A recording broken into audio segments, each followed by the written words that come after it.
Hello there, everybody. This is Cholera, and welcome to another Airforce ACE commentary. This is going to be a solo commentary, and it's going to be of Airforce ACE versus Woonjin Stars, played on May 20th, 2009. And in honesty, in interest of full disclosure, I am doing this partially because none other than the manliest toss in the world will be playing in Game 4 against Free, one of the stars on Woonjin Stars.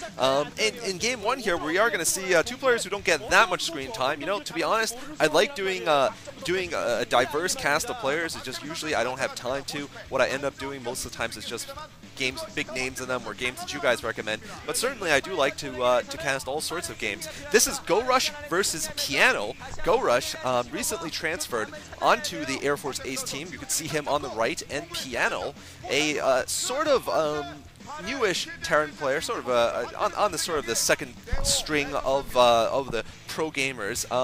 I think he's pretty good in TVT looking at his stats, but his TVZ and TVP are both below 50%, TVZ around 40-something. And we'll see how he does against GoRush. Now, GoRush once was a very good player, but like many other old greats, he's actually been making a little bit of a comeback. I was going to say he's been kind of out of it, but certainly by no means is he the one who I would say is most out of it out of the older players. In any case, he has won an MSL before and an OSL, so certainly he definitely has what it takes to get far, and it just really hasn't been a couple of good years for him, though. He was previously on SKT1. Before moving to Airforce ACE, and he saw some games, but not really that many victories. And we'll see what he does for us today here on Airforce ACE. Of course, the nice thing about ACE is that older players who go on it, who might not be able to play on a big name team like CJ Entes or Samson Khan or SKT1, get to play when they're on Airforce ACE. As you can see right here, players like, of course, Anytime. Players like, obviously, the Mantos, but, also, of course, NC Yellow, Zelos. Zelos now newly on the team. There's the Mantos right there, back from inventing the first ever vaccine for the swine flu. That's right.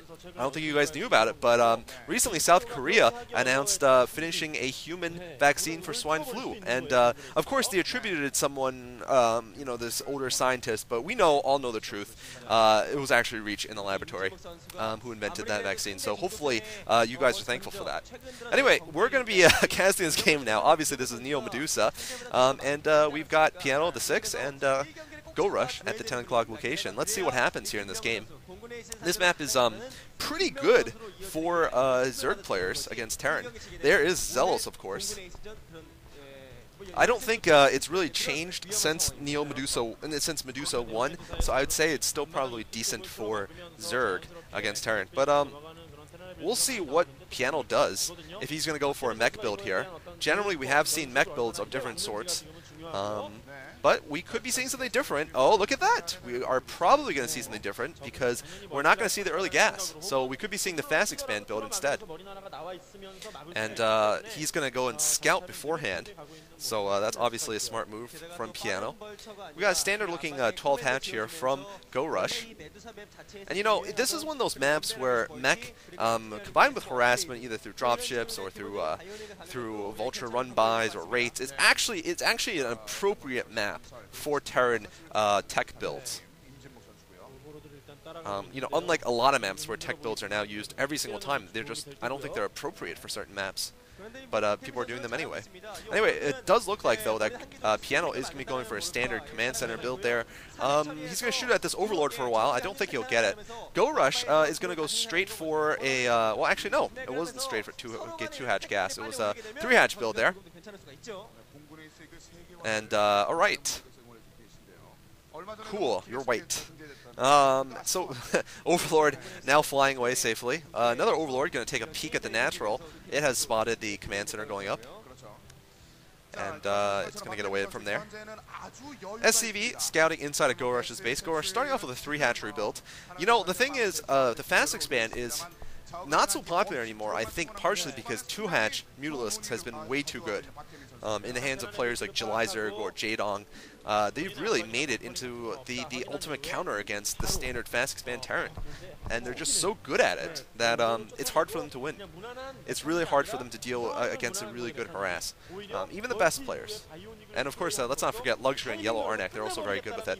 But in any case, against this standard Terran build, we're going to be seeing a 3-hatch Zerg build. So this is a little bit more old school, a little bit more 2006, back in Savior's Day, for example. This was the standard. Obviously, it hasn't gotten worse or anything. It's just another option. It's still the same build, really. I mean, it's not very different from what it used to be, the 3-hatch build. And it's not less effective. It's just not as effective, it seems, as the 2-hatch build. But anyway, we're going to be seeing what exactly happens. I mean, on this map, I really think the 3-hatch is a better opening because you do pick up another base that way. And it's going to be a slower start, of course. I'm actually a little surprised that Lair is not morphing yet for the Zerg. Maybe he's doing it as natural expansion. Or maybe he's getting speed first for his Lings. No, he's just doing it as natural, as expected. Oh, but look at that! That is an early evolution chamber there. That is not the standard 3-hatchery build, of course. We could be seeing some kind of strange lurker build or fast hive build here from GoRush. Certainly a possibility. That leads me to think, you know, might be the case. We got some Firebats out also, interesting enough, for Piano. So Piano might be thinking about an early break-in here. We'll see. Usually that's what Firebats mean to me. So we'll see if GoRush is going to go for Mutalisks and just wants a relatively fast Carapace upgrade, or if he's going to do something else. Maybe he'll go for Lurkers into Fast Hive. Certainly Carapace is very useful for that purpose. Of course, the Academy is almost done researching there, and GoRush is going to play it safe. He's going to put up 3 sunken colonies. That will certainly be sufficient to deal with this. Oh, but look at this! Oh, Piano! Whoa, I have not seen this before. Piano is going to be using his Firebats to kill off the temples, and Firebats, of course, deal splash damage. Wow, this is very interesting. GoRush knows about it, though. Look at how many sunken colonies he's forced to put up, though. Quite unfortunate, actually. This is a lot of sunken colonies that he's having to put up. That's going to put him quite far behind, I gotta say.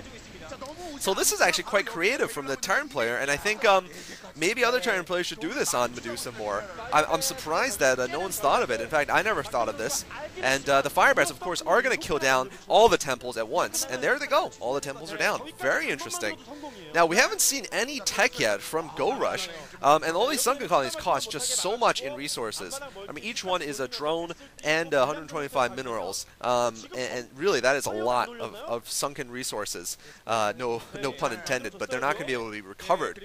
As you can see, Aspire is done for GoRush. He's also expanded on the right side, but I don't see him building any Mutalisks because he's